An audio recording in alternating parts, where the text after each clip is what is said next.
Now then, YouTube, now then, it is Monday the 6th, and it is 5:30.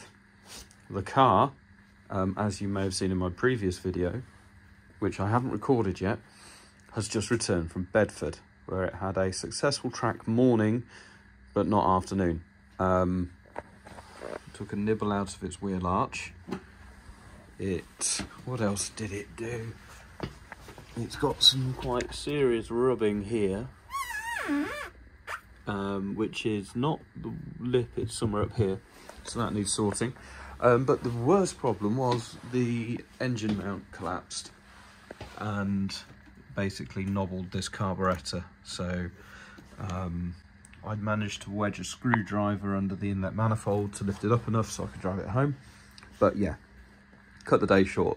But that doesn't stop the fact that this was going to be pulled to bits this week anyway. So engine is coming out, new clutch is going in, and I am also going to take the opportunity to try and seal the engine up as best I can, because I think my clutch plate is getting oil contamination from somewhere.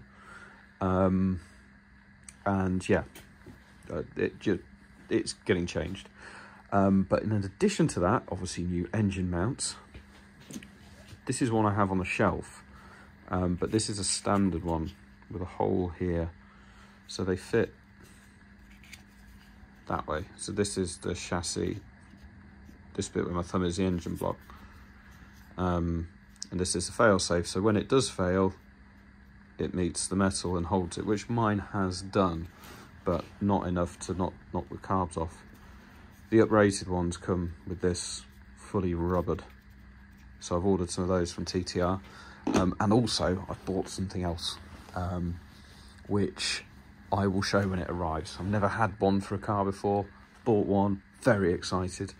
So yeah, as I say, it's Monday the 6th. I am going to, new jack, amazing. This thing is the Bolo, I'm in love with it. Going to get the engine out, so I have pretty much every evening this week, and then possibly a bit of time on Saturday, so I'm hoping by then the engine's on a stand, resealed, and I'm getting it put back in. The hold-ups that will come are getting the flywheel refaced. My uncle will do that. It'll either be done in 20 minutes or it will take a fortnight. And obviously my own motivation to get everything sorted, but it should rattle along quite quickly. I don't think there's that much to do really. So yeah, this is yeah, I'll probably do a bit of time lapsing, but I'm going to put a block and tackle around there somewhere. Engine out, clutch in, engine back, bonzo. All right, checking in. It is nearly 45 minutes later. Radiators drained, removed, coolant hoses gone, carburetors off, vacuum hose off, exhaust manifold undone and released. Can't go anywhere till the engine mounts go off. Alternator removed, all wiring around here. So essentially I need to get rid of all the oil, take the oil line off, gearbox mounting bolts, engine mounts, and then up and away we go. So not a huge amount. People saying they can take an engine out in 2.5 hours. Yeah, I believe them. It's possible.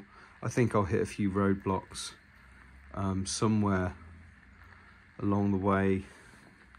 I'm sure there's a knack to getting all the gearbox bolts out, and then apparently you've got to lift it at an angle and then it comes forward. But I think it should be fairly all right. So I need to get down the farm and get all my lifting gear. And then tomorrow night, I should have lifted the car because it would have been easier on my bloody back doing this. So I'll get the car in the air, oil out, oil pressure line off, fuel lines don't need to be disconnected, the carbs are just attached to the side, all electricity apart from the earthing strap, but that will come off with the mount. You know what? I thought I had two. I do have two.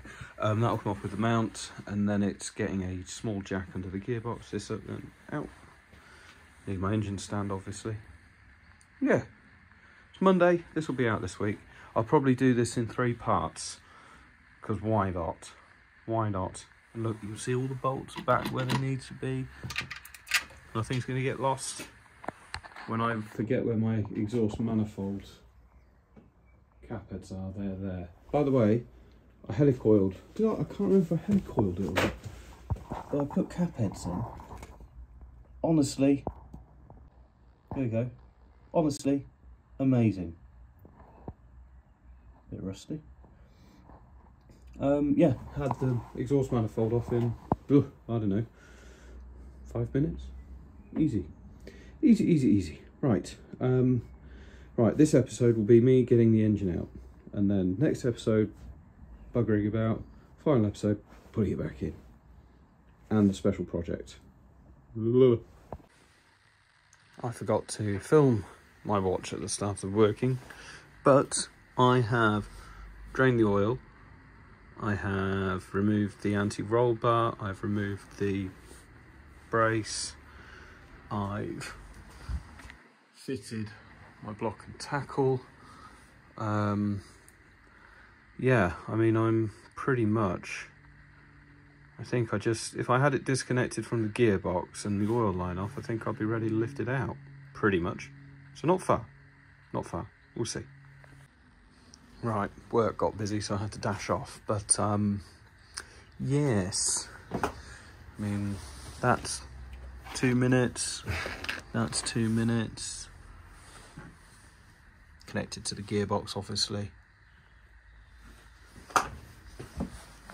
Around this side,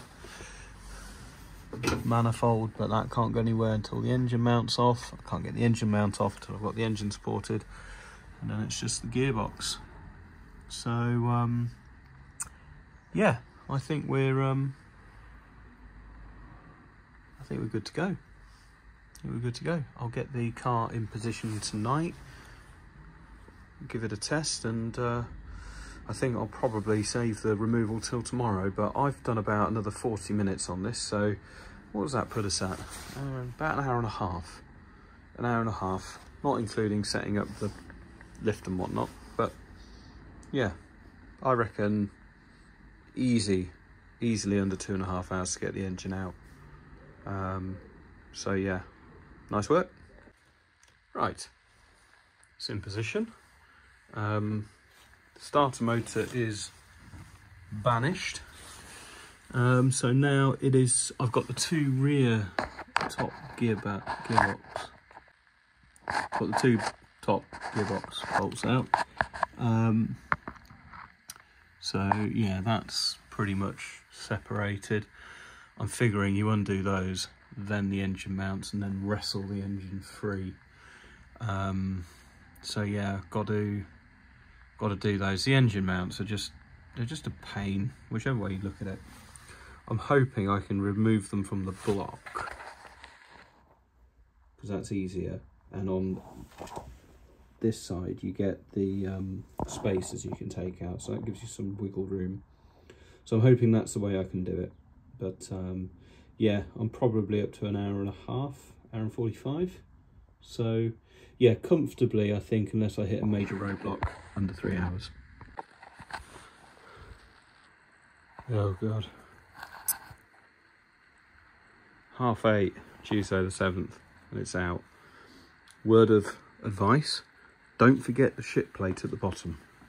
That was what was keeping my engine attached. Very many struggled. Yeah, that was a bit of a pain in the arse, that was, getting that out, but it's out, which is great.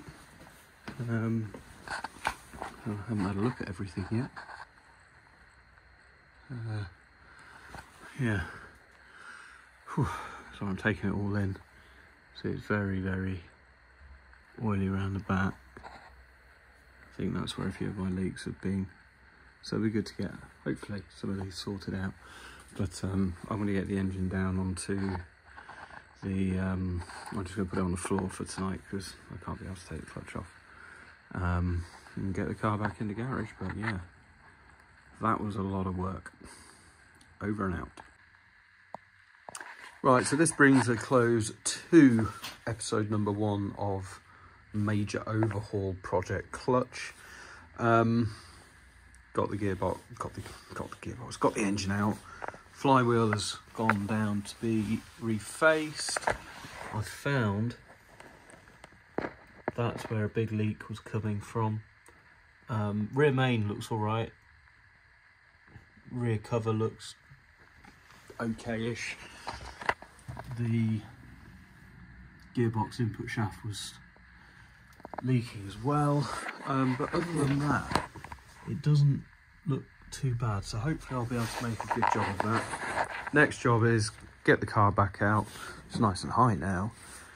Get the car out and yeah, just give the garage a good clean up, get it all back in order, and then get that on the engine stand, sump off and bits. I'll work that out, but that'll be in the next episode. So here we are. Will it ever work again? Who knows?